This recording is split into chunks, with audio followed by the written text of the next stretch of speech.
Why we go for source degeneration? Hi, I am Sukhad Tyagi from KIET group of institution and pursuing training in Pine Training Academy in ASIC domain.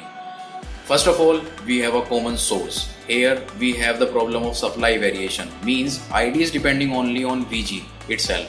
Means here we have source is grounded. That's why ID is depending on VG itself. If we change VG, then there is a drastical change in ID in saturation region. That's why we go for source degeneration. Here in source degeneration, we have the negative feedback. How I am saying we have negative feedback? VS is depending on ID. If ID will increase by changing in VGS, then VS is also increased. If VS is increasing, then VGS is decreased. That's why there is a negative feedback. Now, if we go for the analysis, then first of all, we do the DC analysis. Let me show you this on the Cadence Virtuoso.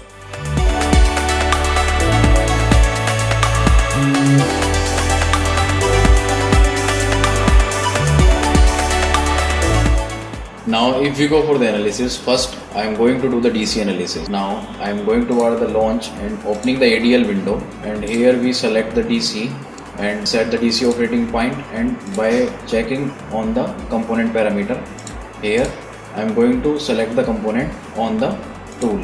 I am selecting here is input voltage.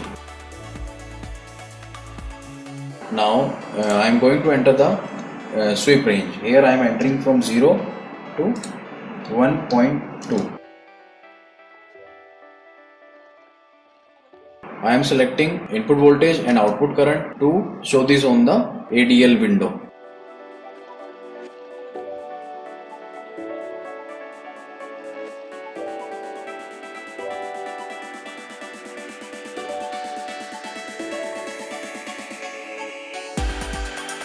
Let's suppose I want approximately 7 microampere current, which is I am getting at 687 millivolt. Now here I am going to set DC at 687. Now we go for the transient analysis.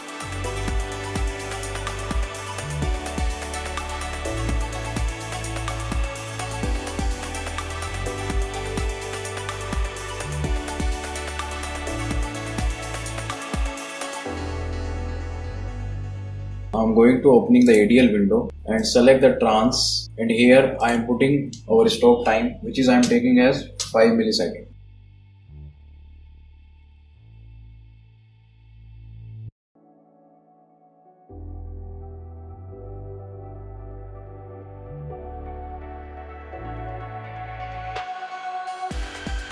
Now I am going to select the input and output from the design. Why I am doing the transient analysis? I want to see that on changing of input voltage, how my output voltage is changing. Because in common source, or I can say source degeneration, our output is having 180-degree phase shift with respect to the input. I am getting the correct output. We are getting the 180-degree phase shift in the output voltage. Now I am going toward the AC analysis.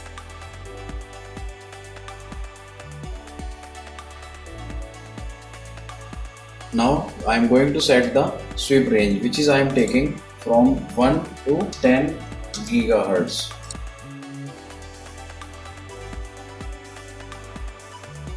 Now this one is my input voltage and output voltage. Now if I am talking about the gain, then our gain is the ratio of V out by V in. To calculate the gain, we send the value of V out and V in to the calculator.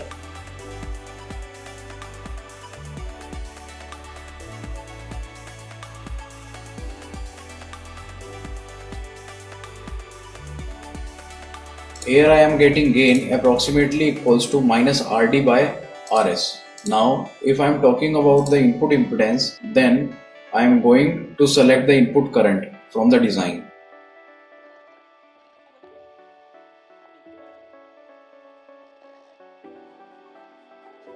Here input impedance is very high because in terms of mega ohm. To see this, I am sending the value of input voltage and input current to the calculator, because Rin is the ratio of Vi by input current.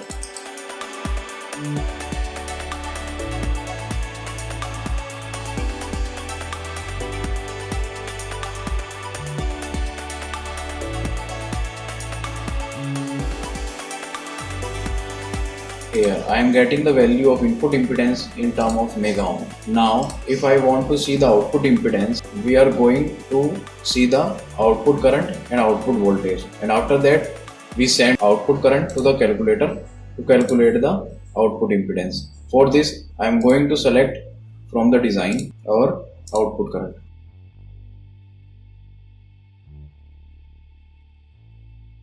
And we know R out is the ratio of V out by I out.